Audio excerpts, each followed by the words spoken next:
கார்த்திகை மைந்தா கடம்பா கடம்பனை இடும்பனை அழித்த இனியவை முருகா தனிகாசலனே சங்கரன் புதல்வா கதிர்காமத்துறை கதிர்வேல் முருகா பழனி பதிவாழ் பாலகுமாரா வினன் குடிவாழ் அழகிய வேளா செந்தின் மாமலையூரும் செங்கல்வராயா சமரா புரிவாழ் சண்முக தரசே காரா குழலால் கலைமகள் நன்றாய் என்னா இருக்க யான் உனை பாட என்னை தொடர்ந்திருக்கும் எந்தை முருகனை பாடினேன் ஆடினேன் பரவசமாக ஆடினேன் நாடினேன் நாவினன் போதியை நேசமுடன் ஞான் நெற்றியில் அணிய பாச வினைகள் பற்றது நீங்கி உன் பதம் பெறவே உன் அருளாக அன்புடன் ரட்சி அன்னமும் சொன்னமும் மெத்தமத்தாக வேலாயுதனா சித்தி பற்றழியேன் சிறப்புடன் வாழ்க.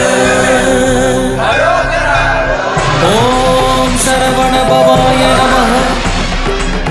ஓம் சரவண பவாய நமः. வாழ்க.